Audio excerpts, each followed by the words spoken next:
Welcome everybody, it's Unstoppable Steletsy again with another Age of Empires 3 Wars of Liberty Middle East Update Civ overview.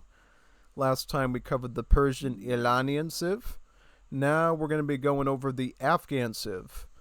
Afghanistan, the graveyard of empires, and from what you've seen in my streams, they definitely have sent a lot of civs to the graveyard so far, so they seem to be true to that name. Before we get into any of this gameplay, though, we actually want to start out with the cards and go over any potential changes as well that occurred since the time we did our Middle East overview stream. Alright? So, here are the cards for the Afghans. They got quite a few. We'll start here in the Char Chada Bazaar and move our way down. Firstly, villagers. So, all of the Afghan villager cards are infinite cards. So what does that mean? It means that you get a pro and a con with the Afghan Vil cards. The pro is that you can send these cards multiple times. Particularly 4 villagers and 6 villagers can be some really good mid-game ways to help you boom. Very useful. 2 villagers, only useful if you're stuck in age 1 for a prolonged period of time.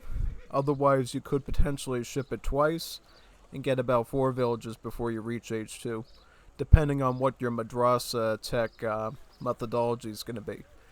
I would say probably with Afghans, there's 20 different ways to probably handle the early game. I have sort of gravitated more in the direction of doing wood chopping cards instead of villagers, but you're more than free to use these since they all are pretty consistently good.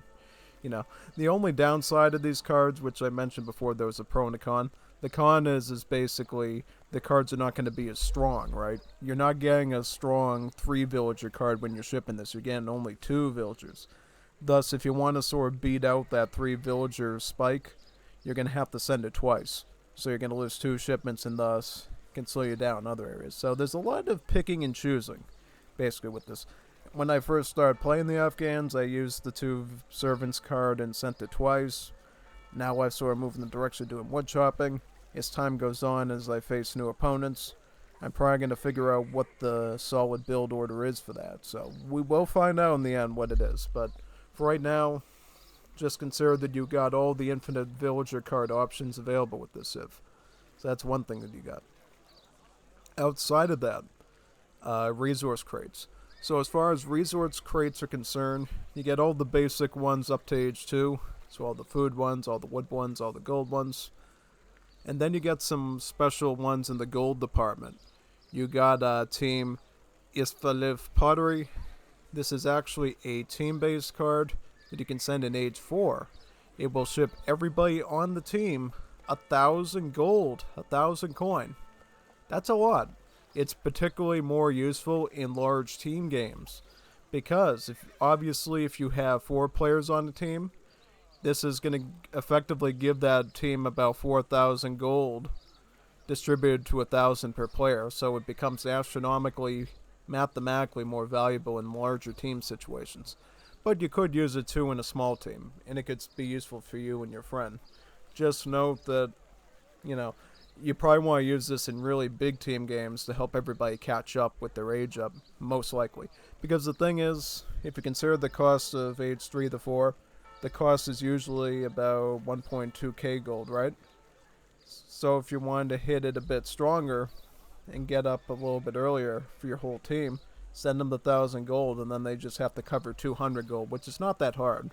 Just do a little mining, maybe find some treasures, who knows. But yeah, that's going to be the main purpose of this. And then we get this card, by Marin Casket. Ships chests of 1.5 thousand gold. And crates contain more resources. So, basically, it says that it gives you 1.5 coin, but actually you get more than that because those crates are going to contain 25% more coin than usual. So, mathematically, the amount that you're actually going to get is going to be higher. Much higher from this card. And if you have any remaining cards that you haven't sent yet, namely these, they're going to be more valuable. But the big thing to understand is in Age of Empires 3. Basically, in Age of Empires 3, the trade route, when you're on the trade route and you're getting delivered XP, wood, food, or gold from the train. Those are actually considered to be crate resources. So, not only will resource crates you grab near your town center be more valuable now, also the trade route becomes stronger too for you. Just you. Not your enemies, thankfully, just you. So this has long-term benefits if you have a large trading post-based trade route on the map with maybe like 4 or 5 trading posts on it. This is a really good late-game card for that. And of course, getting close to 2,000 gold is always going to be good. Helps you get a lot of upgrades done, maybe train some artillery. It's good for that too, I mean. Depending on what your playstyle is. If you love playing around trade routes and getting out those caravanserais as Afghans, this is going to be great overall. Now we got the herdables. We got 7 goats and a nomad. This is a infinite card, and then you have 15 goats and a nomad in age 3 here. So this is age 1 and this is in age 3. So if you're really into the herdable gameplay with the Middle East civs, these are probably going to be more relevant to you. Obviously, as I've mentioned many times before, Middle East civs do not use livestock pens. They use a nomad, which is a hand infantry that just happens to know how to fatten the animals up using an aura when the animals are near them. So that's why all of these comes with a nomad. It's basically a copy of the cards we see in Definitive Edition that gives you a livestock pen and some sheep. Only here, instead of giving you that livestock pen because you don't have that, you're basically given a nomad instead in lieu of that. So it's actually as strong as the cards we see in Definitive Edition, where you get that livestock wagon, livestock pen wagon with the sheep. So I just thought I'd point that out. Don't think by any means that this is a weak card. It's actually just tailored towards those players that like those herdable cards indeed. So if you like them, if you know how to work them well into your strategy, they could potentially be good. In some ways, you might actually want this over this. Yeah, you might actually decide, you know what, it's my first shipment, I'm going to get my goats with the nomad, because that's going to be a lot of food that I can eat up quickly later. So, absolutely consider that aspect as well. There's one more card over here that's unique to the Afghans, though. Kochi Nomads. Kochi Nomads improves the nomad build limit by 3. That's pretty big. You know why? Because remember, nomads are free units. You don't actually have to train them. They come out of the citadels for free over time. Thus, it's a unit that you don't have to end up paying for, and it acts as a hand infantry, so you can actually take them with you with your armies and act as sort of a good unit for bashing artillery, skirmishers with, meat shielding. It's a pretty solid unit, you know what I mean? Especially in early game. If you can get a ton of these nomads in early game to beef up your army size, that can be useful for you. And of course, if you have more nomads, you can obviously leave 1 or 2 at home now to fatten up the herdables while the rest are out helping your explorer and army do raiding and stuff. So this just enables your rushes to be a little bit better, as well as giving you more flexibility on the between the military application of nomads and the economic one. So it allows you to play a little bit of both, which is good. Over here we have Salukis. As we mentioned before, these are the war dogs that Middle East civs have access to. So you know how the Spanish have their war dogs that can train with their explorer? With your explorer upgrade card with Middle East, you can train these things in lieu of that. So kind of the same stats, just more of a Middle Eastern flair to it. Now, one thing to note, every time you send these cards, it does buff the stats of the Salukis. So this one will buff the Salukis by 50%, which is pretty big, but it's a one-time use card. Whereas this one, this is an infinite card. I think I told you before, eventually I want to try running this card like 50 times to see how strong the dogs become. Because this might be a cool build for a very, very late game. Players potentially running this card again and again, getting their Salukis up to like 20,000 HP or something and going row, row, and they just bite apart a tank with their teeth like it's a chew toy. That could be pretty fun, so we'll see if that ends up becoming anything. You also have the option of sending about 10 snow leopards in age 3. I'm not really into the ammo cards that late into the game, but you could surely do it if you want. Now, this is the primary Afghan hero card, Maznavi. improves Afghan Maliks in combat, enables Salukis to be trained from him, and ships a Saluki. So it's a pretty basic card. It's not that complex. And the reason is because the Malik is a very special explorer. It's not like other explorers that the other melee civs get, mainly because you end up having multiple of them, so multiple copies of them. Thus, they're kind of more of a massable unit to send against the enemy more than anything. So they don't have a lot of individual, value and identity as opposed as they are as a collective helping you to fight. Nasher Khans. Maliks do a one-time tribute of a fattened goat. Okay, so this is pretty big. If it's a fattened goat, it means that it's a goat that's ready to eat, right? So it's available as early as age 1. This is going to be mostly useful, obviously, if you're going with red madrasa text, because it's the red madrasa text that actually improves your build limit of Maliks and spawns them in for you. So let's say from age 1 to 2, you go all red madrasa text with gold. Now you're going to have 4 fattened goats between them. That's basically it. Of course, if you wait till you get all 6 madrasa red text, now you're going to get 7 fattened goats. So maybe this is either I use now or use later type card, so it has value throughout the game, which I think is kind of fair. It has good value in early game if you want to have a ton of food to eat up real quick. It has value in late game or mid game if you want to have 7 goats ready to eat right away. Maybe your hunts are low and you need something to chomp on. This is good for that. So a lot of good options here from the bazaar. Now moving on to the military, and the military has some pretty neat stuff as well. First one we have here is the Dawatalabs. The Dawatalabs are a coyote runner type unit. They use a sword and a shield, basically, so they're good against skirmishers, but they can also fight artillery very well. They're good at raiding. Here it gives them a description. It says they're an irregular scout infantry armed with a pulwar, their blade, and a shield. Has a 15% chance of delivering a killing blow. Good against archers and skirms. So these have critical strikes, kind of like the Japanese explorers do, which is pretty good, Quite solid. It means that there's a good chance if you run a ton of these into an enemy army, they're going to take some casualties very quickly on the enemy. So they're going to go like one swing and then they'll be down. It's quite useful because there's a bit of RNGs that your fights can go much better. That's what I like about these. Because with most coyote runner fights, you have to hope that you can surround the units and smother them properly, but at least with these guys, there's the RNGs factor that you're going to be getting really solid fights even if your micro is slightly off, which I think is pretty useful, You got a age 2 shipping of them here. This is good if you're rushing.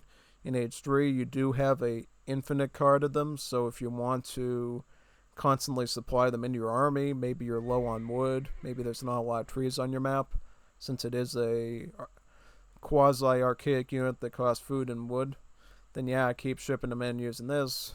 If you just want a one-time shipment in age 3, you got the 10 one. You got the infinite 14 one in age 4. So if you want to just keep shipping these again and again and again in the late game, you do have that option.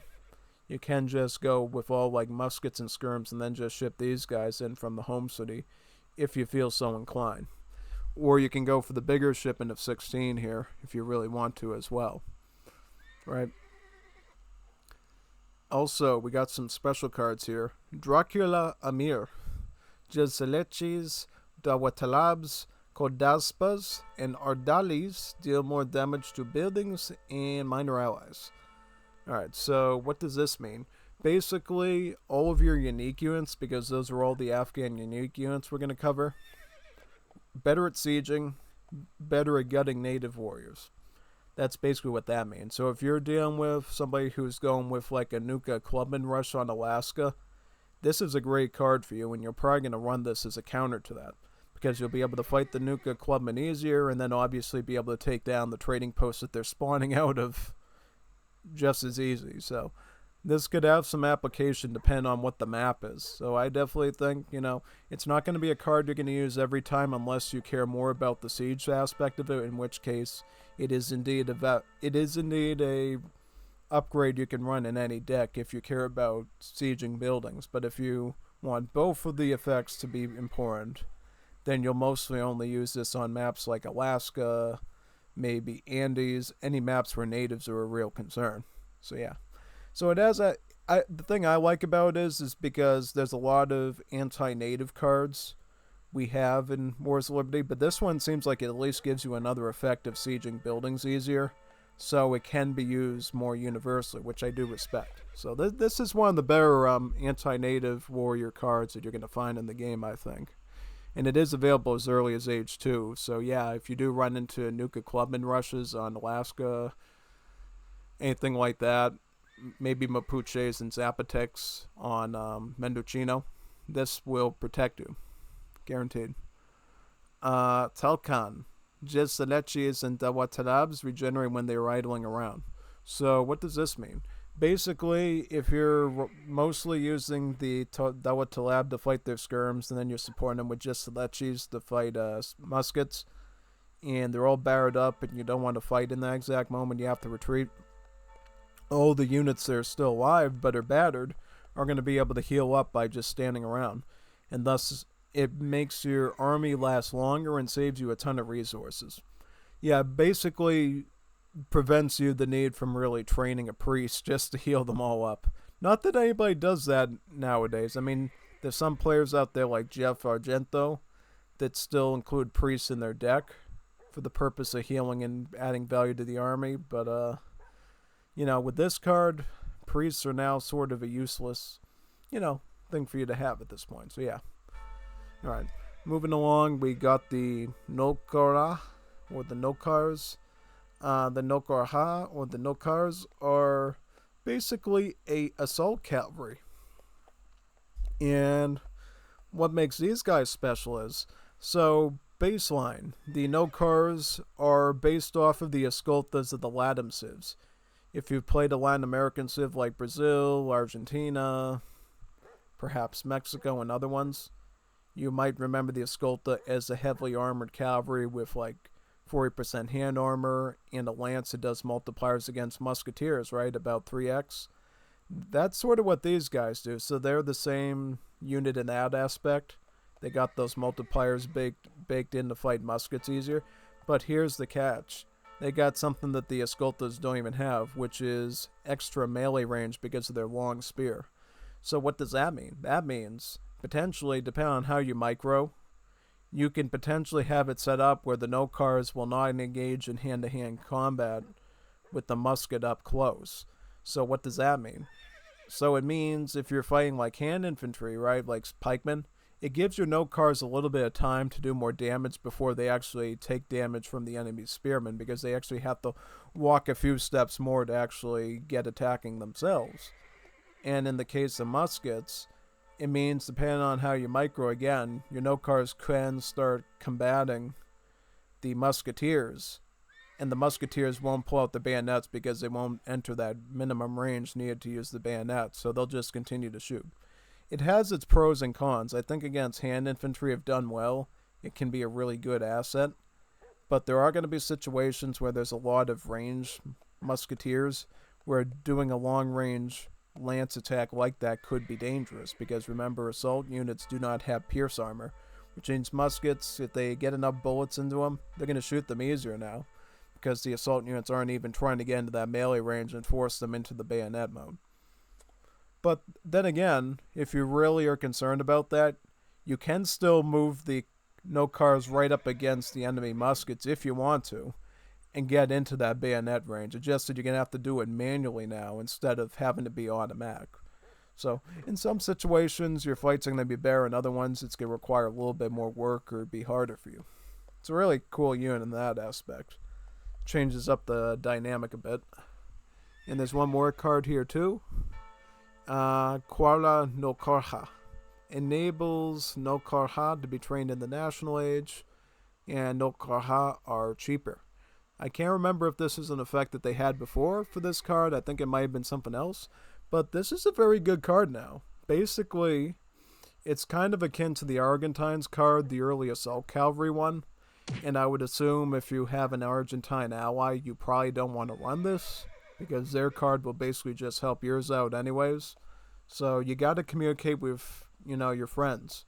If your friends want to play Argentines and team up with you, I would not run a deck with this card, because basically their team card's just gonna allow you to train these guys anyways. So yeah, but otherwise it also makes the no card slightly cheaper.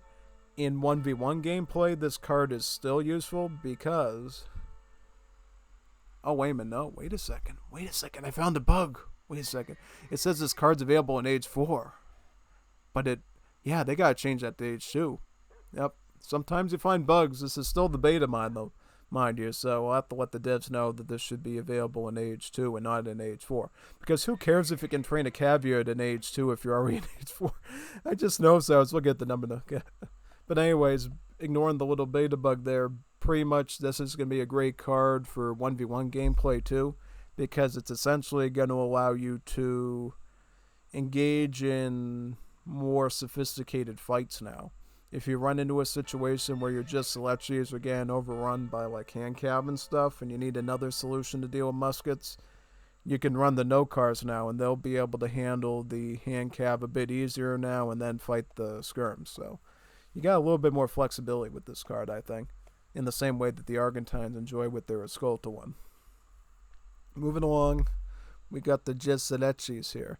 The jezail are your replacement to crossbowmen, really. So they're kind of your early game skirmisher. But here's the thing, you don't get any other skirmishers, so this ends up becoming your primary skirmisher. Haha. So, yeah. Basically, these guys have a very long range. And I have to explain a new concept to you that only the Afghans have. So the Afghan Civ has a Civ bonus where some of their units use a firearm called the jezail, hence the jezail. The jezail is a longer range firearm, so it hits farther than the average firearm. And when you use that maximum range outside of the normal one, it deals more damage. So what does that mean? So I think at the root, the jezail has a range, I think, of either 20 or 22. And then it has a jezail range of 24, so just 2 range points outside of that. And if you hit units within either the 24 range point or the 23 one, so outside of the normal range in the jezail attack category, it deals slightly more damage. So what does that mean? It means that the game rewards you for better micro, particularly if you can get the most maximum long-range micro that you can, right? So if your enemy is retreating or they're not paying attention and you're just sitting back at your farthest most range and shooting at them, the jezail will actually take them down even quicker. Not just because of that extra range and the protection it gives, but because they'll actually be dealing actually more damage too. And also, because there are techs, arsenal-wise, that do increase the range of a lot of your units too for this Civ, your jezail range also increases when you do those techs. So if you research Theory of Mael, for instance, that increases the range of your gunpowder infantry, what that'll do is it'll actually increase the jezail's regular range to 24, and then the longer range, the jezail attack will actually become 26, so it gets even better, and you become a real sniper, which is quite good. I mean, you'll be able to outrange skirmishers, really anything. The only thing you won't be able to outrange is like artillery, but that's a given. I mean, you're not supposed to be countering artillery with infantry unless it's like a sailor or something, right? So give it a big grand salt on that one. But either way, these are some of the best early skirmishers you're going to see in the game, because their micro is really superb, and because the range is so good, you don't even have to be good that good at micro to at least get a bit of benefit from them, which is really good. If you're not that good at micro, their best asset is just going to be that they're very long range and you're not going to have to click around as much. That's great. But if you can take advantage of that jezail range damage and be able to shoot them towards the tip of your blade, sort of like, a Fire Emblem game where you're trying to... Oh yeah, Smash Bars. You remember Marv, who hit spare at the end of his blade or something, one of those fighters. That's kind of the same idea. So if you hit them at the tip of your range, you're going to do better, and thus, if you're a better Mycor, you're going to be able to utilize that. So, I don't know. I'm just rambling at this point. Okay, so now we got some upgrade cards for the first time here. We got Tribal Attack, Tribal Hit Points, and Tribal Combat. So, tribal stuff deals with the Jezail and the Dawa Talabs. So, as we've already seen, there's a lot of synergy here for upgrade cards of affecting both the Dawa Talab and the Jezail. And that kind of gives you a gauge of one potential strategy you can go for. You can do Dawa Talabs to counter skirmishers and then use the Jezail to fight the muskets. And that's a viable thing you can do on the battlefield. Obviously, if you want a siege, you're probably going to have to add in an anti-cav like the Sarbaz or the Cherik, perhaps, which your Civ has. But you never know, you know what I mean? Moving along, there were some more cards here too. Casadars, or Casadars. Each Citadel does a one-time muster at 3 Jezail, and Citadels boost nearby Jezail in combat via gaining the Malik's aura. So, if you didn't know, the Malik, being your explorer, has a favorite unit, as all Middle Eastern explorers do. His favorite unit is the Jezail. So that means when your unit is a favorite unit in the Middle East Civ, it means that your explorer can train that unit, and he provides an aura to boost that unit. All this card does is basically provides that aura via your Citadel or your Town Center on top of the explorer doing it. So even if your Malik is captured or away, you can still defend your base a lot stronger with beefed up Jezail regardless, which is kind of helpful. As well as giving you a bunch of free ones too, depending on how many Citadels you have. Like if you have about 5 Citadels at that point, that means that you'll get 15 free ones. If you have 4, you'll get 12, and so forth. So I mean, that's sort of the minor effect. I think the bigger effect is that you're going to have more defensibility after sending this card if you like turtling. And then, of course, you got Gandamak Massacre, Jezail fire faster. So basically, the rate of fire of the Jezail improves. I believe the Jezail rate of fire is the standard gunpowder infantry one, which is 3. I don't know what this brings it to. Does it bring it to 2.5? Does it bring it to 2? Does it bring it to 1.5? Eek. Who knows? But I would definitely consider using this card all the time because your Jezail is kind of going to be your backbone range infantry. Sure, your Sarbaz might be as well, but in cases where cavalry is not as much of a concern, definitely the Jezail is going to be your backbone unit. So anything you can do to make him shoot fast or anything like that is a must. Combine with these and you're really solid. And then we got one other card here for late game. The 10 rupee Jezails. Jezail wood cost is replaced by a small amount of gold. So remember, Jezail were an early skirmisher, so sort of an archaic unit. Thus, if you want to make these guys into the late game, and your map starts running out of trees, because that's the normal progression of Age of Empires 3, right? The map eventually just runs out of trees, and the only way you get wood in late game is either through like trickles that you ship in or factories. Obviously, Afghans don't have factories in any sort of capacity, so guess what? You're out of luck if you want to make these guys in the late game, unless you send 10 rupee Jezails, because that card turns them into more or less like a late game skirmisher where they actually start to cost the gold instead of the wood. So now all those coin bushes that you're gathering, all the poppy ones, are going to count towards you being able to train these Jezail in age 4 and 5 now, which is good, you know. It makes it a long-term unit that you can rely on even when the trees aren't there anymore, which I think is good, you know. And obviously, if we go back to the Jezail cards, this is an H2 one, so this is good for rushing. This is a mid-game one, and then this is your late-game one. Pretty simple, right? Yeah. And now here we got the Sarbaz, or the Sarbazan. The Sarbaz, or the Sarbazan, are your standard musketeer for Persianate civs. So Afghans, Persians, and Uzbeks, as well as any other ones that might come out in the future, like maybe Kazakhs or Kyrgyz, or any of those. Yeah, so basically the Sarbaz is just a musket in general that has a bit of a unique stat, I think, kind of similar to the Gallego that we see now in the game, in the normal version. But there's one thing I need to go over with you. So since this is a gunpowder unit, The Sarbaz actually has a jezail attack for the Afghans only.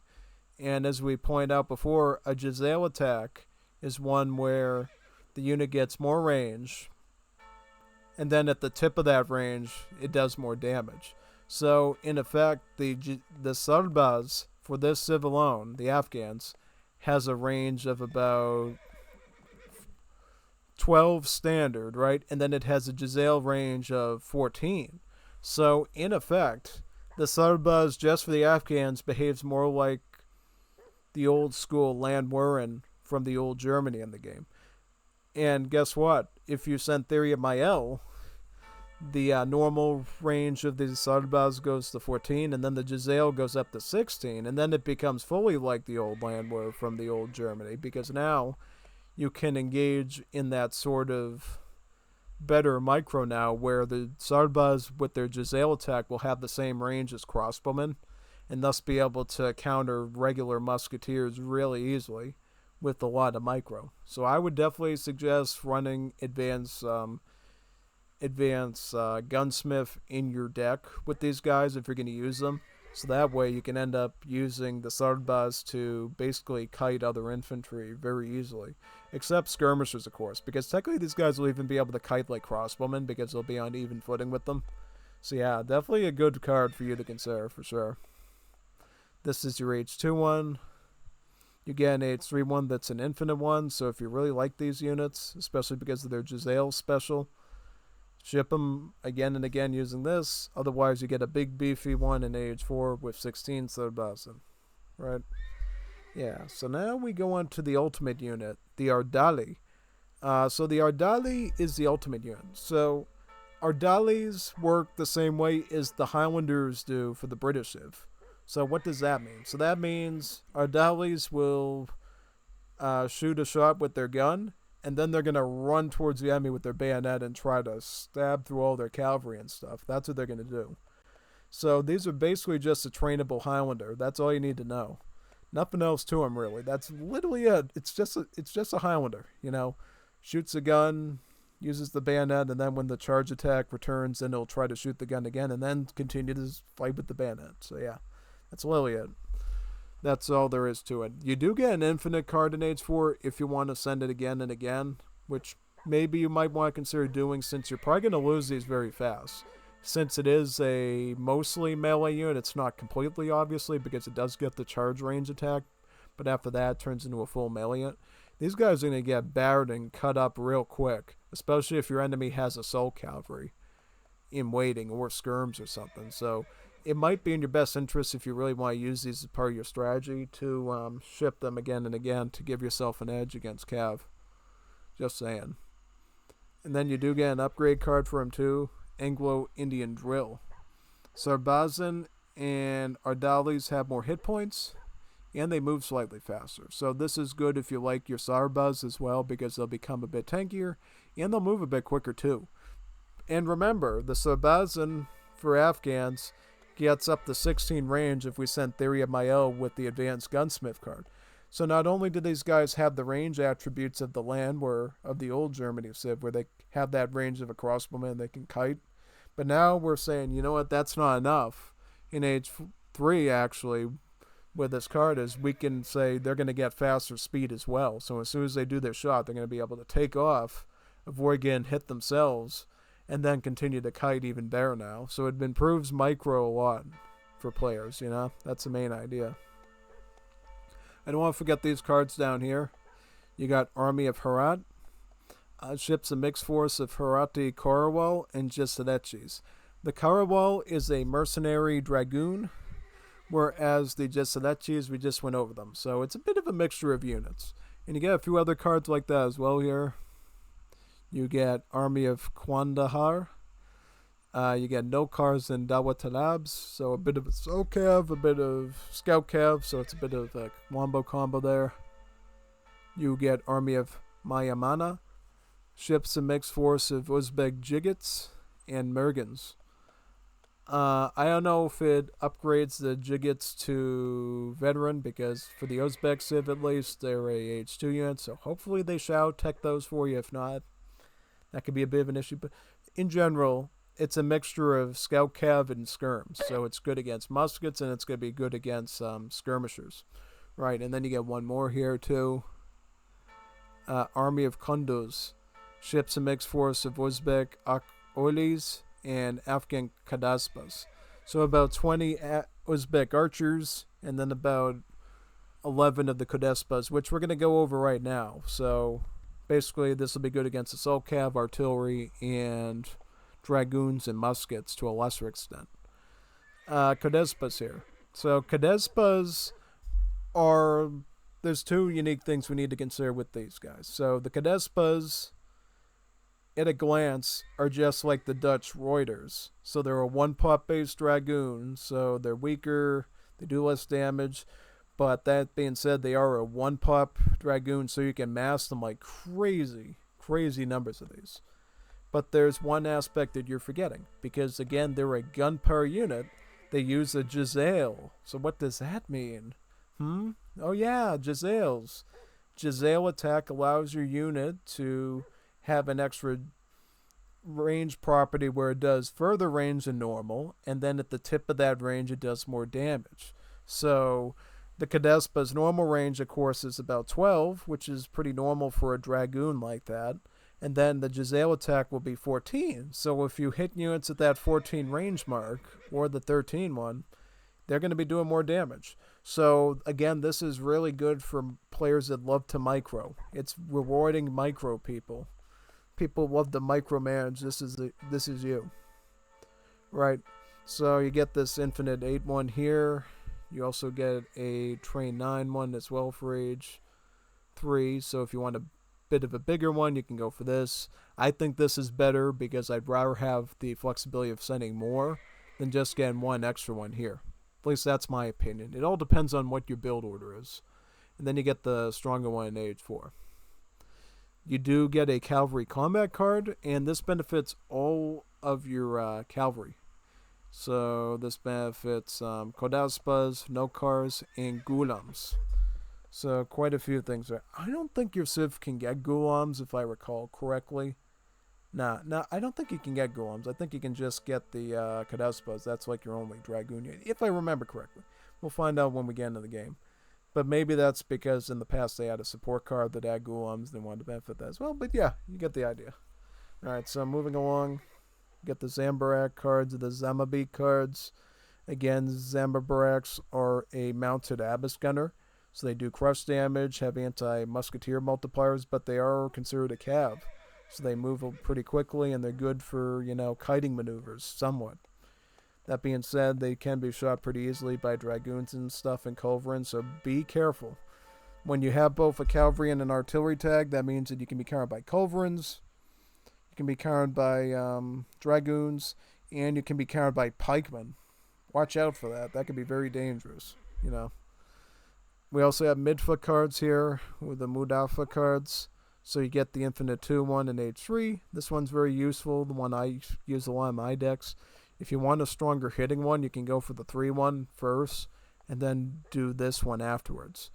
As far as age 4 is concerned, you can do the same thing. You get an Infinite 4 Midfa card. So you can use this again and again, or you can send the stronger one here at 5 first, and then go for this afterwards. Then we get this unique card, Bala Hisar Arsenal. So basically, it researches all of your artillery up to age 4. So gets their veteran upgrades done in the case of the Zambaraks, and then gets all the guard upgrades done for the mortars, the Midfas, and the Zambaraks. So this is very good if you want to save a ton of food and wood. Yeah.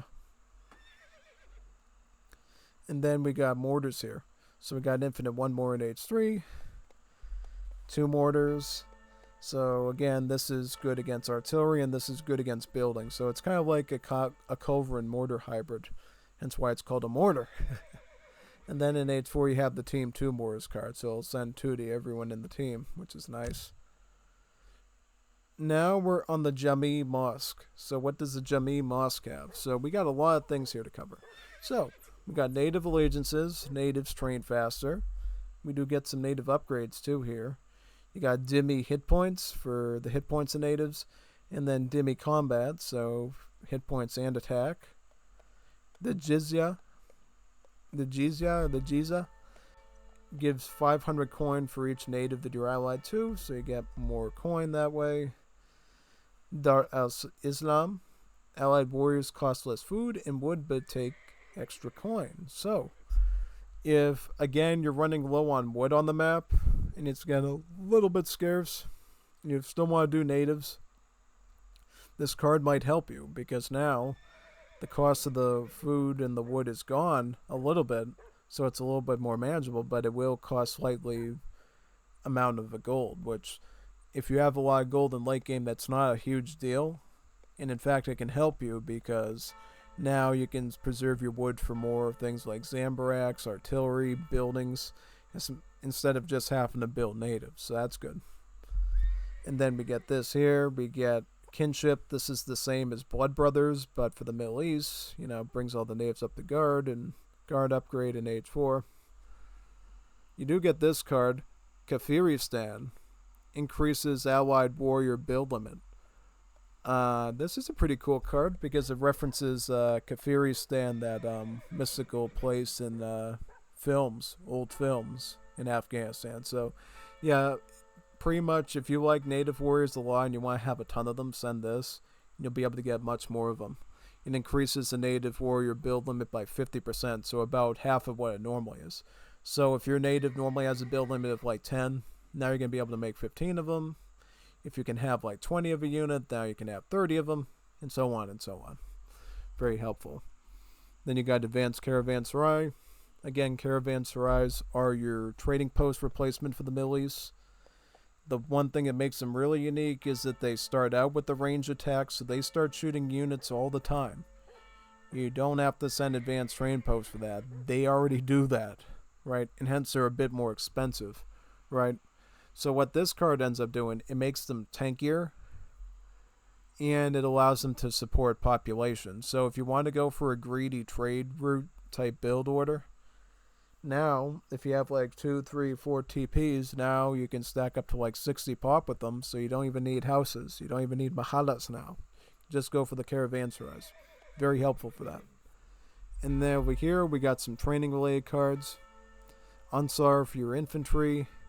And then we have Alchemy for your artillery, which is good. We don't have the cavalry one. We just have the one for the pawn for the infantry, and then we have the Alchemy there for the art. Improved buildings, good for making your buildings more tanky. We do have some Citadel cards here. Always remember with Middle East, you can only have up to 2 Citadels naturally in the game. In age 1 and 2, you can have 1 Citadel, and then for the rest of the game, then it goes up to a build limit of 2. So if you want to get to that standard build limit of 3 for town centers or higher, you're going to have to send these cards. That gives you a wagon to build the Citadel, and then it improves the build limit by 1. So the first one here is Ghazni Citadel. If you get Ghazni by itself, then your Citadel build limit goes up to 3. So the standard town center limit usually. If you also add in Kandahar, then it goes up to 4. So now you can have 4 Citadels if you combine this with this, which is good.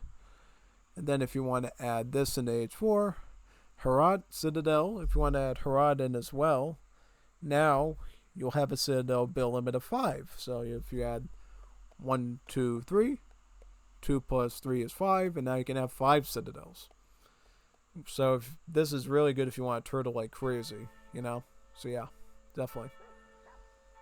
Now on to some more emergency unit based stuff here and things. We got Fedayeen. Again, this is the same as Pioneers, makes Vills tankier. Then we have Jihad, Iljali, and Mujahideen. No longer lose hit points over time.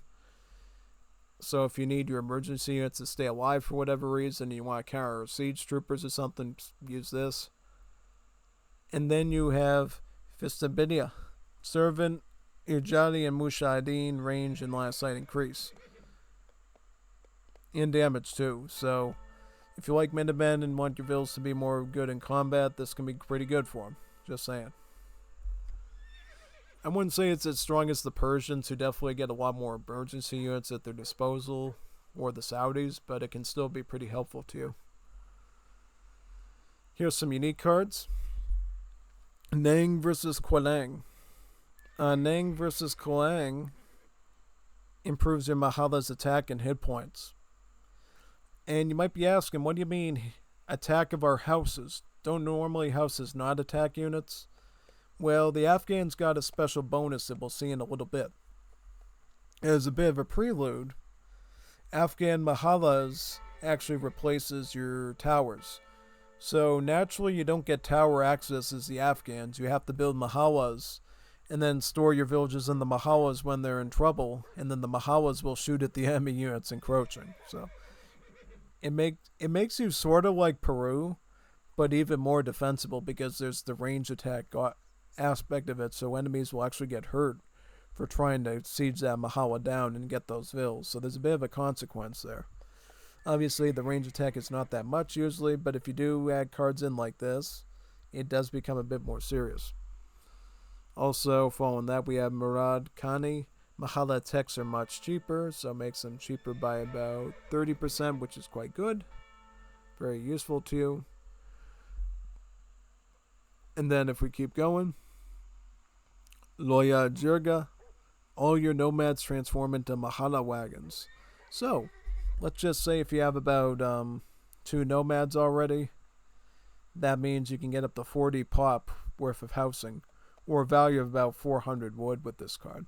I would suggest you don't even send this till later in the game if you don't have a lot of houses. You know why? Because the longer you wait and the more nomads you have, the better it's going to be. So if you have that card we talked about earlier, the Kochi nomads, theoretically if you were in age 3, your build limit for nomads would be about 6. Because, wait a minute, no, it'd actually be about 7, right? Yeah, 7. Because your standard build limit for nomads is 2 and it goes up 1 per age. So naturally it'd go 2 plus 1 plus 1, 4. And then you add this, it'd be 3. And now you can have up to 7 Mahalas.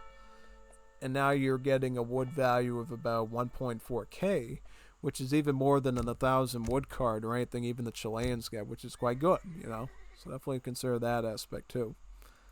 We got some advanced cards here. We got Advanced Bazaar, improves market trade rate. This is very basic. Every civ has something like this.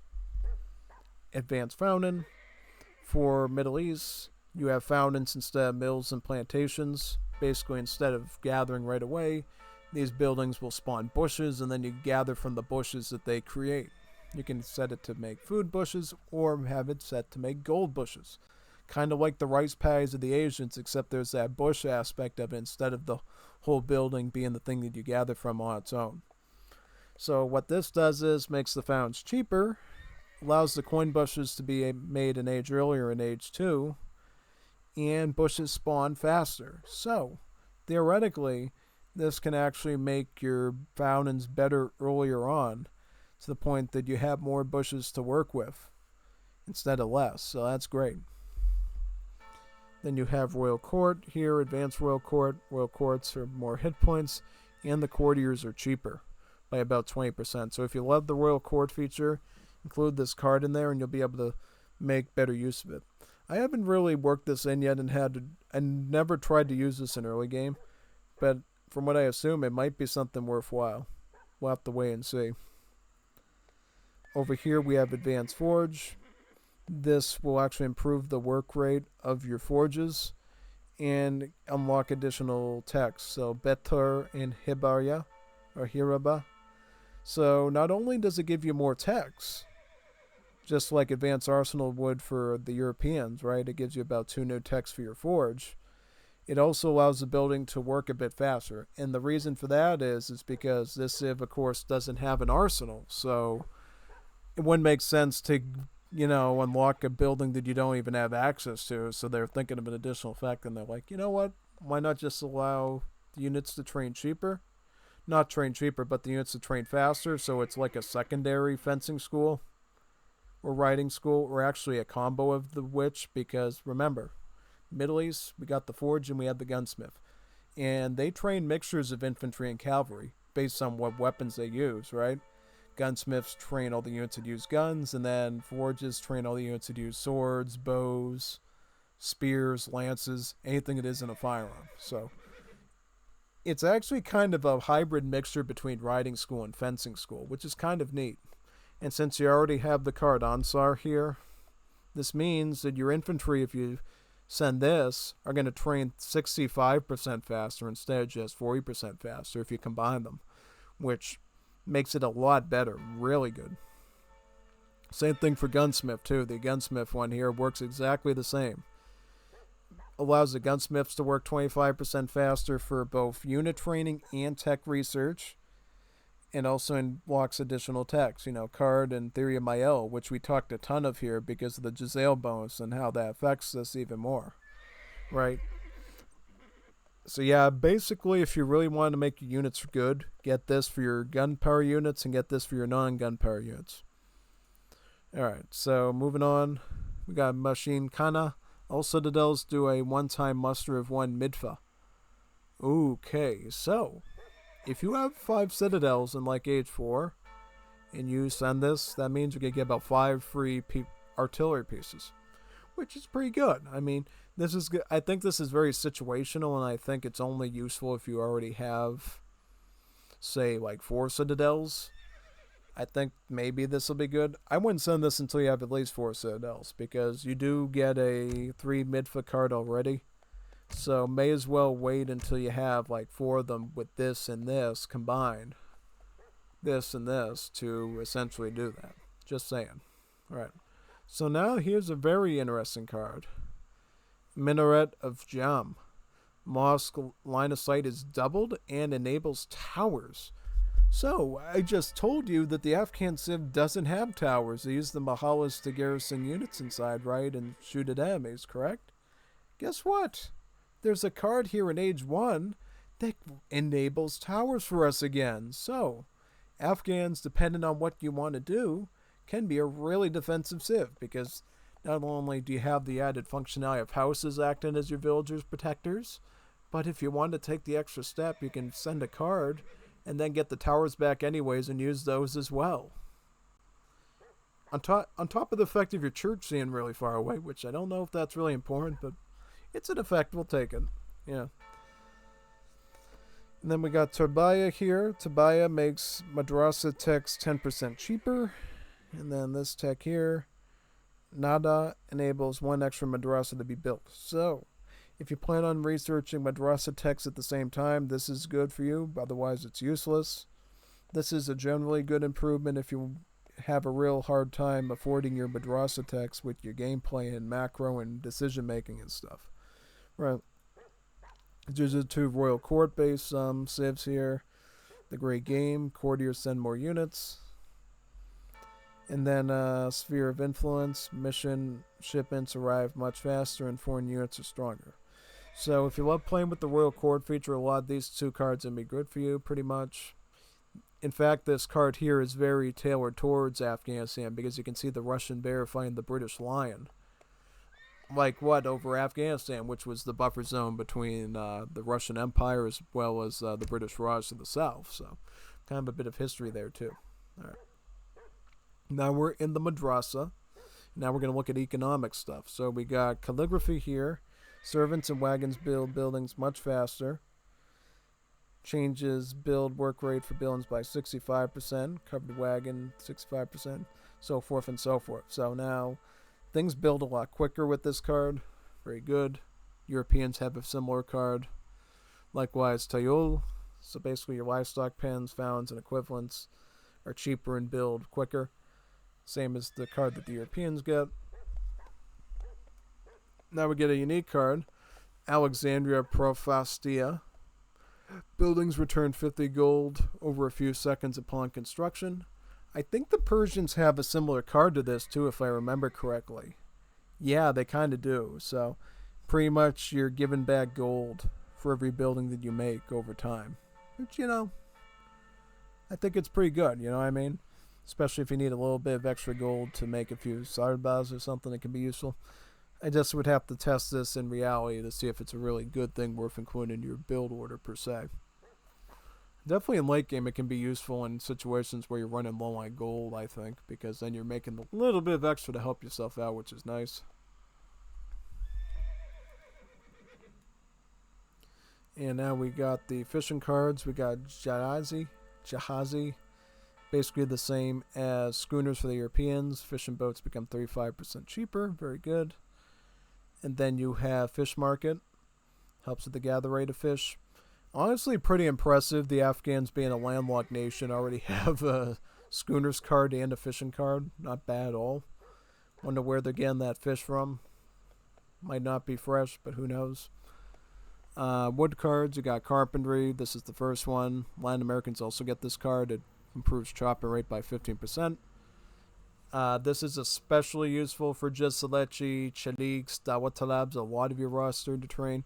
In fact, what I've started to do is I've started to send this card first in Tarsia to get my wood chopping rate up by 20% in Age 1. It's my first card. And then I followed up with carpentry. Very, very good. Very, very good. Yeah. And then we got gold cards here. We got Dinar. Villagers gather faster from mines, 20%. We got the Nilo card here. Villagers mine 20% faster in this spot. And then we get the Wakaf. Villagers gather faster from mines by 25%. So, if you love mining on the map, you're going to probably send a lot of these cards. And this is not a Royal Mint replacement, so it will not improve like farming or anything like that. So just be aware of that. What you do get, which is pretty fun, is you do get some extra mines that you can actually get as the Afghans. You can get a Lapis Lazuli mine from Badakistan. And this Badakistan Lapis Lazuli will not only give you a Lapis Lazuli mine, but your villagers will mine from it 50% faster. So they'll eat it up very quick. Likewise, there's the Badakistan rubies. Same thing. It'll give you the prospector, and then your villagers will be able to mine it up 50% faster. And then you get this here. Team Phloxa. Phloxa ships a turquoise mine prospector, and civilians gather 25% faster from the turquoise. So this is sort of like the two cards above, but it's meant for the team. So everybody gets the benefit from that sort of gameplay as well. Obviously, if you have any of these cards research, it's going to make it even better for you. So definitely consider that. Now, in terms of herdable stuff, as with other Middle Eastern civs, you do get the option of dromedary ranching. So you can actually make some dromedary camels and eat them. Their food is going to be about the same as cows in the game. So just one more thing for your nomads to fatten up. Also, you get this good card here. Eid Korban. Villagers gather from herbables 300% faster, so really quick. This is only going to be useful if you use herbables. So if you're like making goats, making dromedary camels with the card above, definitely consider this. Then you don't need as much food crops. You know, you can mostly just focus on the gold ones and then eat the meat every now and then. But that being said, I would probably be a bit more nuanced and have food bushes as well. So yeah. Got Furrier. This is good for hunting and berries. Otherwise, you get some late game food cards here. You got date syrup. Your age 1, sort of your equivalent to food silos. And then also you have sherbet, similar to sustainable agriculture. And then you have Zir pots. So Zir pots works just like refridge. It benefits all food gather rates by 20%. And I do mean all of them. Yep. Then we have poppy tears, kind of like your rum distillery. Coffee grinder for your replacement to textile for a cigar roller, and this would be your replacement to textile mills here. For Afghans, your gold crop is the poppies, and then for your food crop, I believe it's pomegranates. Yeah. Every miller since Civ gets their own food and gold bushes. For Afghans, it's pomegranates and poppies for their lovely opium that, you know, got passed on to the Chinese. Yeah. History. You got harem here. Servants are cheaper and train faster, as well as polygamy. Citadel slowly train servants in groups of 2 instead of the normal villager rate. So if you prefer that rather than train villages normally, you get to go with this probably. So yeah. definitely. We're done with eco. Now we look at the Bagad Ibaber, so all the naval stuff and the mercenary stuff. One Sambuk, your light ship. Got your Bagla, your heavy ship, and then your Boom, which is your siege ship. So these are all the cards for that. You do get some shipments at Kalasis. These are your naval sailors for the Middle East, so they're good against artillery units as well as siege troopers like grenadiers. You do get some naval cards as Afghans, which is so cringe because they're a landlocked nation. Admiralty, so siege, your non-siege boats are going to have a better build limit. Offshore support, so boats can shoot fast, shoot from a longer range. Naval guards gives them more damage, and then of course naval combat improves both their hit points and damage. Right. So now we talk about the fun stuff. We talk about natives, mercenaries, and royal court. So, first we have Sufi allies. A Medican member armed with the Tabarzan. So what is this? You remember previously in the Legacy game you had war elephants trainable from the Sufi allies? Well, in Definitive Edition they removed the war elephants from the Sufi and gave them to the Bhakti, and then they replaced them with the Quizzlebash, right? So instead of Quizzlebash, which is indeed another native that you'll be able to do in Wars of Liberty as part of their own native site, the Sufi got the Dervish. And the Dervish is simply just a halberdier using a halberd they call the Tabarzan to counter cavalry. So it's like the old school halberdiers, and I kind of have to explain that because halberdiers are no longer normally trainable in this game anymore. In Wars of Liberty, they were kind of kicked out of Europe, so these are one of the few last true halberdier units you'll find in the game. And these guys, of course, are a navy unit, so of course they won't cost any pops. That's great. But you do get the Quizzlebash here. You got the Alevi Quizzlebash, so you can ship 5 in H2, 8 in H3, or you can go for the infinite 10 shipping of them in H4. So a native that you can keep shipping in again and again. Pretty good. But guess what you also get? Since you are next door to the British Raj, you do get the Sikh chakrams. So if you love chakram spamming as India and on Indian maps, you get to use that as the Afghans too in Imperial Age and stuff. That's pretty good. Not only do you have all this long range stuff with the jezails going on, but you can even throw in a few chakrams too to do mass damage to infantry. And remember, in Wars of Liberty, chakrams are even better because instead of just a heavy infantry multiplier, they get a full infantry one, which is really good. Very good. Yeah. Now we got mercenaries here. Got the Haradi Corwells. We went over them earlier. They're a mercenary dragoon. You also got the Bhakti Aluzi, another mercenary. And then over here you got a Khorassani mercenary army, a mixed force of Balki Aluzis and Mashhadi Shamkalchis. And then over here you got Sindhi Jawans, so more of a Indian or a Pakistani mercenary here, the Sindhi Jawans. And then they have a Tayapur mercenary group where they are combined with Baluchi Bursawars and the Sindhi Jawans, yeah. You get mercenary loyalty if you're into that sort of thing. I never use this card. You might if you're running a mercenary deck.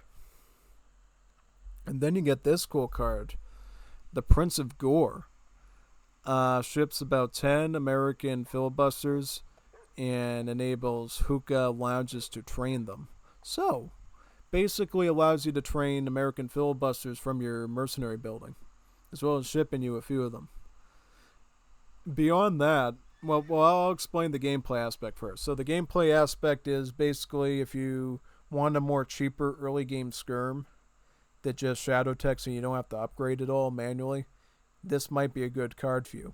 Because as you know, the filibusters start out with some really good multipliers against muskets. So if you don't want to have to go through the trouble of upgrading your just so that she's allowed, you can start out with these guys or use them at any time. Right? And they'll be pretty helpful to you. But still, I would say just Alexi's are probably better. Yeah.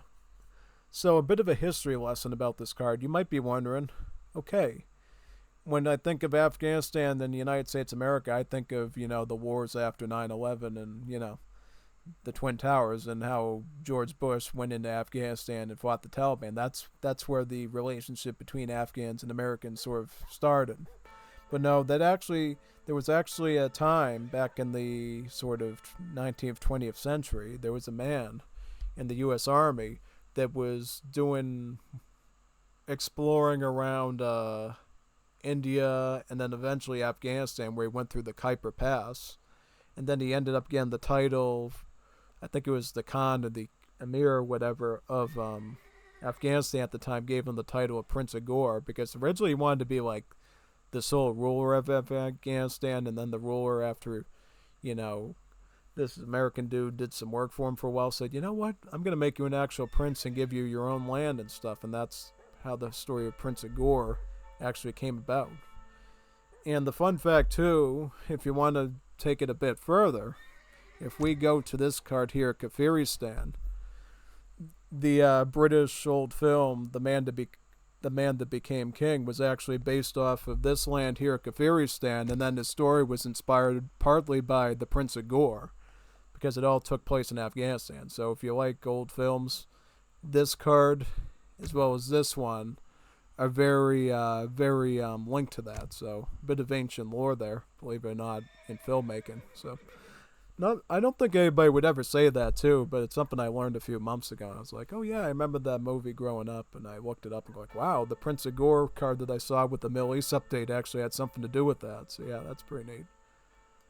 Alright, so now we're looking at the Royal Court stuff. Also, you got some Trucial Corsair ships here too, dhows, if you want to use them. So for Afghans, we got two different Royal Court options. Don't worry, we don't have to go over 5 or 6 this time like the Persians. Alright, so the first one is the British Raj, or the Indians. British India, or the British Raj, if you want to call them that, will give you sepoys. And it starts out with the first one here for age 2, 8 sepoys, and with each courtier you choose, and it'll add 2 onto the stack. So, let's just say you sent this card for whatever reason at age 4 after doing 3 Indian courtiers, right? That means that this card, instead of 8, will send about 14. So, it behooves you to send more of the courtiers that you're going to send more of from the home city. So if you're going to go more Indians, send all Indians. So these cards become much better. Because think of it this way. If you send about 3 courtiers, you're basically doubling this card almost in its value. Right? Not that you would be sending this one in the late game. You'd be sending this one. Because this one start with 13 sepoys. And then if you stack in the additional 6, then it goes up to a whopping 19, right? And this would be sort of the middle ground with 17. Yeah. Now, you do get a really good card here, and I'm going to explain this to you. I think, and I might be wrong. I might be totally wrong. You don't even need to ever go with British Raj courtiers for this reason. So, there's a card here called the Durand Line. The Durand Line allows citadels to spawn sepoys over time. So, if you really like sepoys, but you also want to go with the Russians, I would suggest you go with the Russians and then you just use this card to get the sepoys in. Yeah. I would say only go sepoys with Afghans, these cards, and the courtiers for them, if you really need to go heavy anti-cavalry. If you want to go with like more sturdy hand cavalry like the Cossacks, which are going to be, I think, a bit more durable than the Dawatalabs are, then probably go with these, right? So these are exactly the same as the Persians. So starts with 6, and then again you can stack it up to 12. This starts at 8, and then you can stack it up to 14, and then this starts at 11, then you can stack it up to like 17, right? Now their card, Punja Crisis, is going to allow Cossacks to fight better near Mahalas. So we've already explained the Mahalas for Afghans already have the effect of letting your villagers garrison inside of them and shoot at enemies, right? Now, if your Cossacks are sort of on the outside trying to mop up the units, now they're going to have even more damage near those Mahalas to do that cleanup work, which is quite good. Yeah, so a lot to consider. My suggestion, go with these in your deck. Only go for these if you need cavalry, and always include this card. You don't really need this unless you're going to be doing a lot of turtling, I think. Now we're going to go over the stuff in-game with the Afghans. So what we're going to do is we're going to set this as sandbox so the AI isn't too much of a hassle for us. And then we're going to get right to work. Looking at unique units, looking at madrasa texts, anything that might be special. So let's do that now. Enter. One army leaves, and then I will have tea with the queen.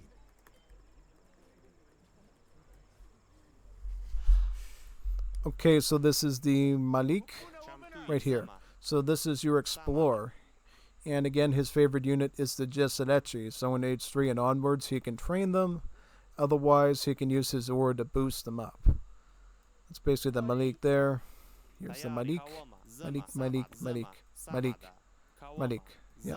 Alright, so let's build a Mahala for some pop and later use, and then a madrasa. Okay, so what shall we start with? So we'll start with the red text first. We start with tribal dichotomy. It gives us a Dawah Talab. So this is what they look like here. Dawah Talab. Here you are, Mr. Dawah Talab. So he's got, his little turban on, his little white garb, has a sword and a shield. Pretty neat unit. And then you get an extra Malik. So in general, for red text, they will deliver Dawah Talabs as well as one additional Malik, improving the Malik build limit by 1, but making the unit weaker every time you send these things. So the game gives you, it doesn't give you a choice, but it gives you an ultimatum. So as you progress through the game and you need to get these red techs to age up more and more, your build limit for Maliks is going to get larger, so you're going to have more of them, but they're going to become weaker. So instead of having one strong Malik at the start of the game, you're going to have a ton of weak ones by the end of the game. So are subordinating to do the same task. In theory, it's better because now you can use them all to train more Jitsadechis at the same time. It also means your enemy is going to have to target like 7 different units to get rid of that aura boosting up the Jitsadechis now. So, you know what I'm saying? It actually makes your stuff last a lot longer. And likewise, if we keep going more and more, all the way to here, you get a ton of these. And then your Malik building would be up to 7 at that point, right? So about 7 of them, and then in total you get up to 21 Dawah Talabs between all 6 madrasa texts, which is good. Now we'll move on to the other madrasa texts, these ones. So, as I mentioned before, all madrasa texts have a short-term effect and a long-term effect. So, for the red madrasa text, the short-term effect was giving you another Malik, getting the build limit up, and then giving you the Dawah Talab. Then the long-term effect was just making the Maliks weaker. So, kind of a semi-negative one. This one's more positive. So, how these work is, yellow madrasa text will give you free poppy forges that you can gather from around whatever your shipment site is, and then it makes the fountains cheaper. So let's do a bit of math. Fountains start out at a cost of about 300 wood. It's not bad, mind you. It's actually a pretty cheap cost because it's cheaper than a mill. So if we send this once, look, we got some poppy bushes that we can use right away without even building a fountain. Isn't that good? And then fountain cost goes down to 270. We send agrarian communities, it works again, and then even more poppy bushes, it goes to 243. And if we keep sending these, land reallotment as well as estate confiscation, guess what? We get a ton of poppy bushes, and now the fountains are as cheap as 159. So even cheaper than a barracks. So we can get a ton of fountains and like line the map with these if we need to, like that. Look at all the wonderful pomegranates we're getting. Isn't that lovely? And we can get more poppy bushes too if we want to, which is good. Very nice. Don't take it for pomegranate, huh? Yeah. Okay, so now we're going to look at the last madrasa text for the Afghans. And here's where things get really interesting. So the Afghans have a unique bonus around the madrasa that nobody else does. So, as you remember from the Persians last week, madrasa texts normally they're blue, will cost a combo of food and gold. Afghans are different because instead of theirs costing food and gold, they cost wood. So they're the only Middle Eastern civ right now where their blue madrasa text will cost wood instead of a combo of food and gold. So now wood chopping for Afghans is a lot more critical. And that's why I was saying before, I have changed over from sending villager cards to sending wood chopping cards because I think personally you're better off getting the better wood chopping rate earlier on for the jezail and all the other wood units. And then, as you can see here, the immediate effect of blue madrasa text with Afghans is sending you free villagers, free servants. So, instead of shipping a few servants, why don't you just get them all free through this madrasa system anyways? And then have the faster wood rate from the cards to start making military and building infrastructure sooner. Fair point, right? So for these, the early effect is free villagers, but the long-term effects can vary, and I'm going to go over each one in detail. So, my Mazdia, first one. The first long-term effect of this one increases the amount of civilians you can garrison in Mahalas by 5. So, let's do this. Let's get some vills here. Let's put you all in. Villagers like, hey, let me in. I'm dying. They're getting me. The garrison normally is about 5. If we send this, it goes up to about 10. So now, little villager Hijabi is safe from the evil men out there. Very good. If we look at the next tech, Badal enables nomads at Mahalas. Very interesting. So what does that mean? Now you can train them for wood here at the building. So yeah, you can still get them for free over time at the Citadel, but if you want to make them a lot quicker, now you can train them at your Mahala to get them back a lot faster. So yeah, I mean, definitely I think, and I don't know if I'm always going to want to spend 50 wood to get a unit that I can get for free anyways, but if I need to have the unit right away, especially considering nomads don't cost any pop space, just the build limit, maybe something worth doing, you know what I mean? Just saying. Now, this next tech here, the long-term effect is Torah. Not the Jewish Torah, but an Afghan Torah, whatever that is. Torah. No H in it. If it had an H, it'd be Jewish, but this is Afghan. Enables a range attack in Mahalas. So this is where that range attack comes in. And they have a range attack of about 9. And then what if we added more vills? Goes up even more, right? Yep. Let's run them all in. Kind of maxes out at 9 for now, but don't worry, it'll get stronger later. Next effect. Allows you to purchase, this tech is called Kegara. Enables you to purchase bushes at Mahalas. So instead of having to build fountains, you get the alternative of being able to essentially build poppy forges or the pomegranate ones at the Mahalas instead, because you don't want to take that for pomegranate. You don't want to take pomegranates for pomegranates, so if you run out of pomegranates, now you can actually start to make these right again in your Mahala as an additional source, or even in lieu. Like if you're willing to afford the individual cost of these bushes, like pay 25 wood and gold for a pomegranate, and pay 25 food and wood for poppy, you can just use the Mahalas instead of the fountains as Afghans. That's totally viable. The fifth tech is Nanan Mortai, and the long-term effect is range attack increases with garrison units. So, with about 10 units now, the Mahala has a range attack of about 90. Now, this is where things get good, very good, because remember, 90 is around the same range attack we get with 10 garrison units in a town center. So now, it's like you have a ton of mini town centers firing at the enemy, while the Citadel, being the unique Middle Eastern town center replacement, already starts shooting units for free anyways without any garrison units. So now you're turned into a giant fortress that the enemy can't even deal with. And I bet if you get like native villagers too on the map, like Cree CBDs, you can add them into the towers and you enable with that card as well, so you become like a mega turtle tent basically against attacks. And there's just one more here, Wafa. Mahala base hit points doubled. So now Mahalas take even longer to take down, which is good, right?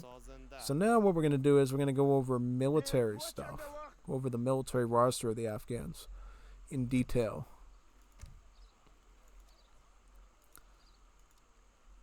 Pretty much, yeah. I'll probably just enable a bunch of just Selechi cards here for fun. Yeah.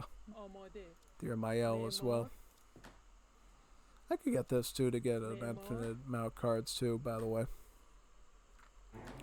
Okay, so what units do we got here from between the gunsmith and the forge? We don't have any unique stuff at the foundry, so I won't bother with that. Alright, so this is our Jisadechi here. This is what they look like up front. They got the little sunburst thing underneath them because they're getting boosted by Maliks nearby.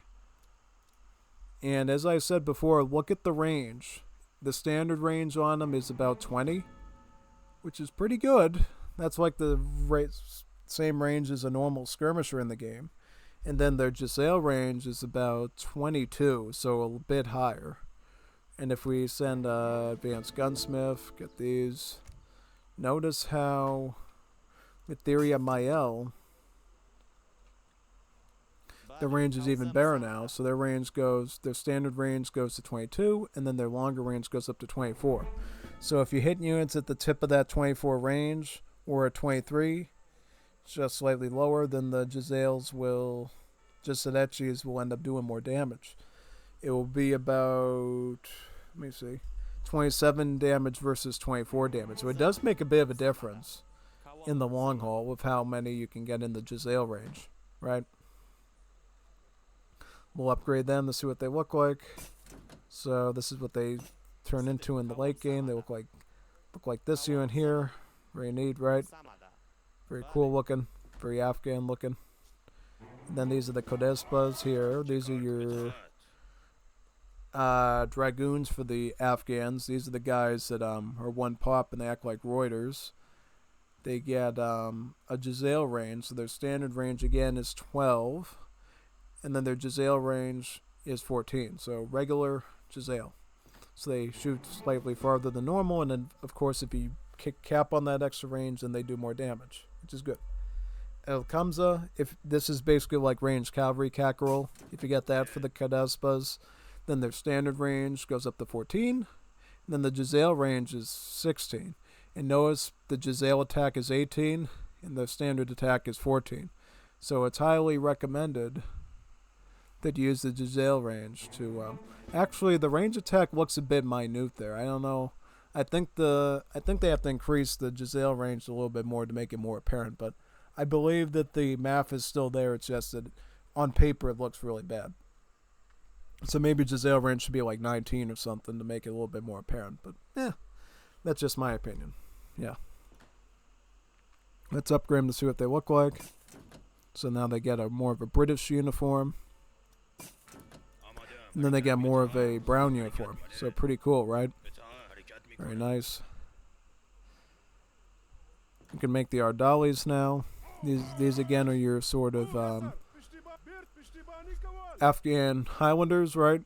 So they wear a very British uniform. They got the Scottish Highlander skirt on, the kilt. They got the redcoats coat on. They got the pith helmet, so very British looking.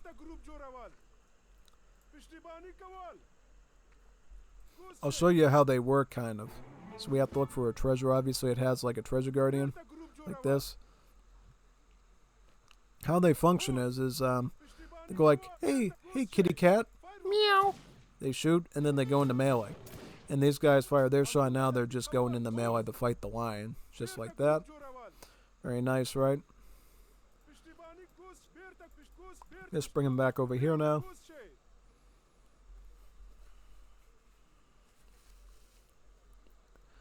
And yeah, let's check the upgrades out too on them. So basically in general, their hand attacks would be their best asset. It's about 32, and then if we get Imperial, then it goes up even more. I need some more wood.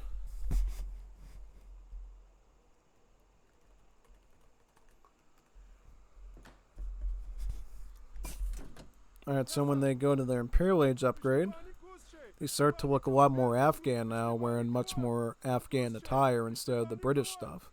So they wear a green uniform with a black hat now, which is quite good. And now their charged attack is about 73, which is great. Then the hand attack is 42. And that's not until you get card. If you get card, then it's going to go up even more to 45. Very good.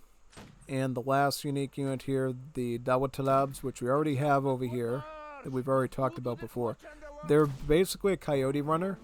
They also get a multiplier against scout units too. So, basically, they end up doing about 30 damage to skirmishers instead of just 15. So against artillery and other targets, it's only 15 damage, so about the same as a coyote runner. But for skirmishers, they act like a full hussar, and they just gut them really well in damage.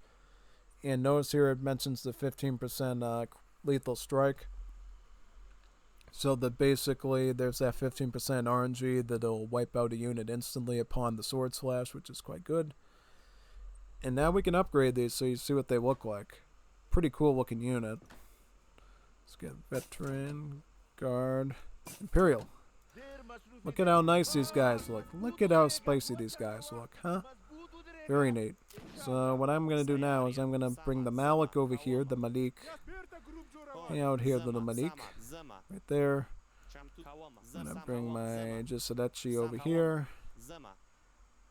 There you go. Hey, face the camera. We're going to take your picture. Our Dali over here. This spot. Kodespa over here. Come over in this spot. Very nice. And then the Dawatalab in this area. These are all of your Afghan unique units. This, and this. Pretty good, right? Very nice. Very, very nice, in fact. Very, very nice. I might even split these guys up a bit. Yeah, I might even split them up a bit so we can get more of a bigger photo shoot of these guys. Yeah. Yeah, no. Can you face the camera again for me, please? Yeah, this is for later so we can make this the thumbnail of the video. Yeah. Alright, there we are. So what do we do now? So what I was thinking is now we're going to go over the Royal Court last. And what that means for you. Russians will be a bit of a breeze since we did them the last time with the Persians. So they should be pretty easy to follow. So basically for Russians, their royal courtiers will cause food. They'll either deliver canton schools to train frontovics or a fort in age 4 to make frontovics out of that. So here's what the forts look like and here's what the can schools look like. So can schools, they simply just look like a barracks. That's kind of what they are, except they only have the ability to train frontovics in blocks of 5. So that's about all that they can do. Then you got the fort over here. Put the fort there, obviously good for defense. Other thing you have to remember for Russian courtiers, each one of them improves all of your military by 5% in their hit points. So normally Russian units, as you know in the game, are very weak, but the Russians here make your units stronger by 5% every time you research them. So if you go with all Russians, and this is why I suggest going all Russian royal courtiers and just using Duran line to get the sepoys, is because it's like getting a 15% card upgrade on your whole army, from infantry to cav to artillery to tanks to everything. So it's really good.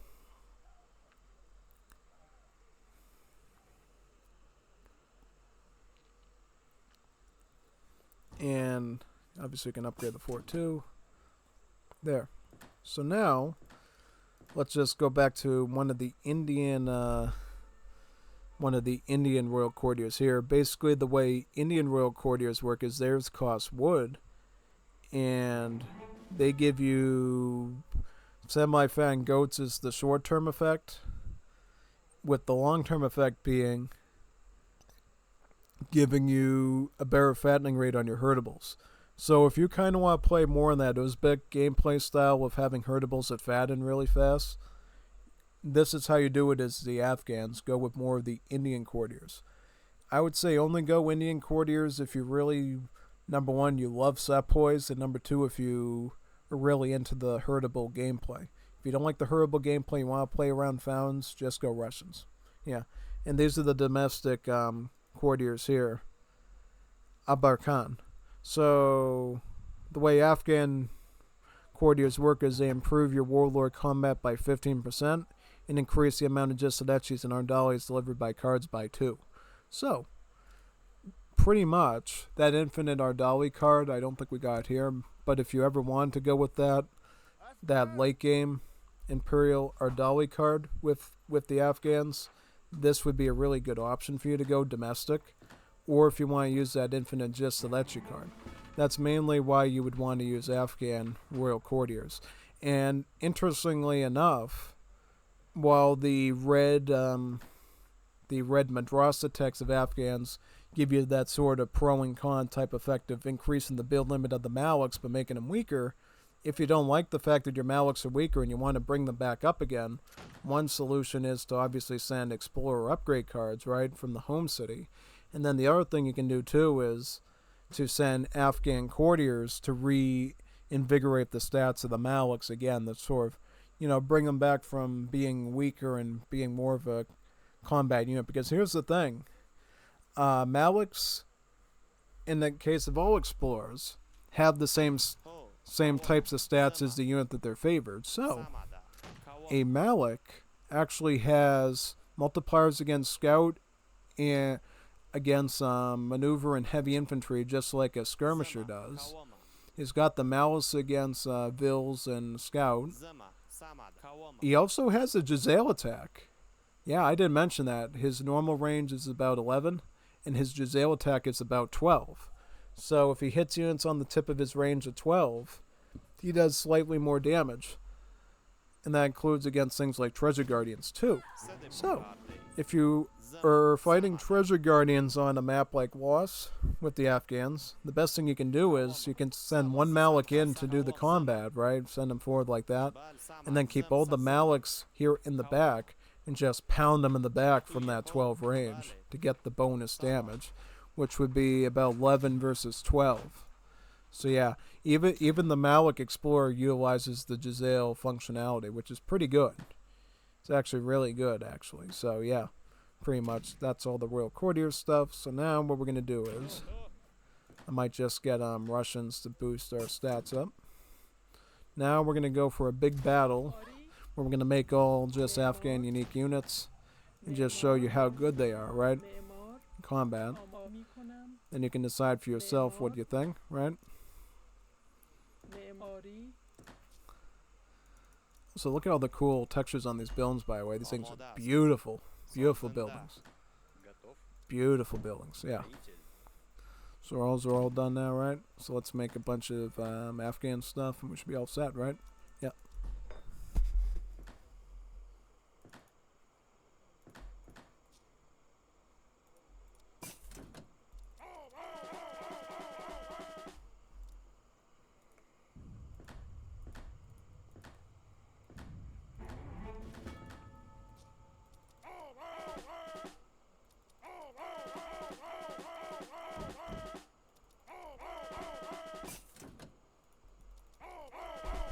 And just if you're wondering, early skirmishers for Middle East do get benefited by their counter-infantry rifling card as well. So if you do send it, your jezail will go up to 3 multipliers against heavy infantry, which is good, so definitely consider that too. We could even make some of the Sarbazan too, which also have a bit of an improvement in range as well, so we'll do some of those as well there.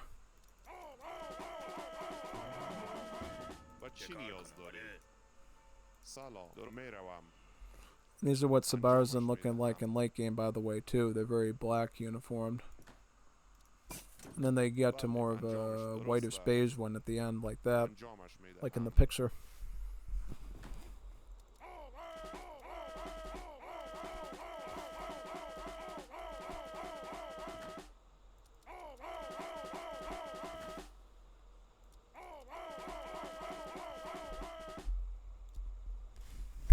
And we'll just run these guys in the battle real quick. Give them a quick rush and show you what that looks like. Yeah, here we go. Just push, push. Let's go, everyone. Push the enemy. Push the enemy. Right up there. Get this.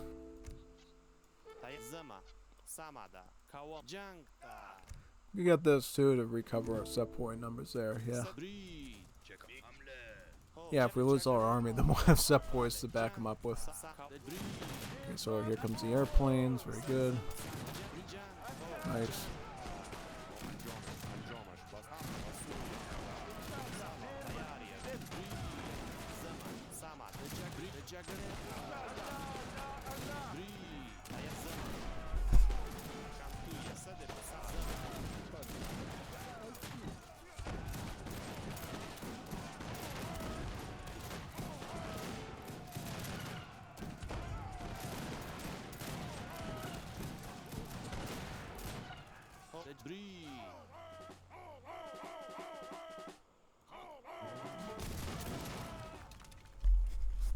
Yeah, when you do the speed always wins mode, your boys literally replace every casualty like instantly, which is super funny. Yeah, pretty much. Let's fight through all this here. Clean sweep with the TC.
Should be done almost soon there.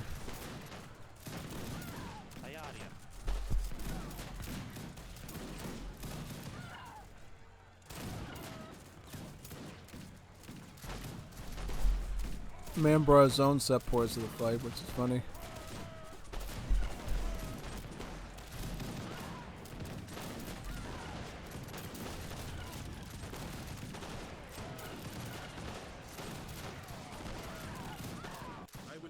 My allegiance to the righteous men. And then the AIs will resign when they have no villagers. That's sort of their rule for staying in the game. So that's a GG, well played. Yep, so there were the Afghans, folks. Good civ. So their main bonuses are around extra range with their jezail attack. Their blue madrasa attacks both costing wood, which is very unique, as well as their madrasa attack blue having multiple effects instead of just one. And then I guess in the case of the red madrasa tech, their bonus is also the fact that they have extra explorers, but they get weaker over time.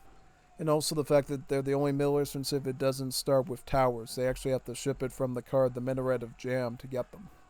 So kind of some good bonuses and some bad bonuses and semi-bad ones. So it's a bit of a mixture there. But overall, Afghans are one of the stronger Middle Eastern Civs, I think, for general play.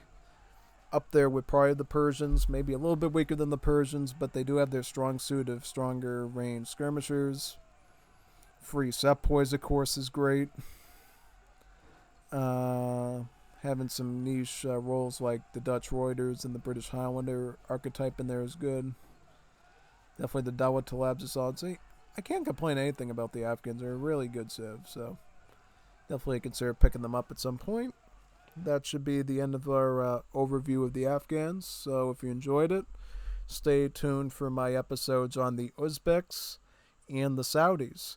If you haven't checked out my episodes on the Middle East culture as a whole, as well as my episode on the Persian Iranian civ, check those out for sure. But either way, sign off now. See you on the next one.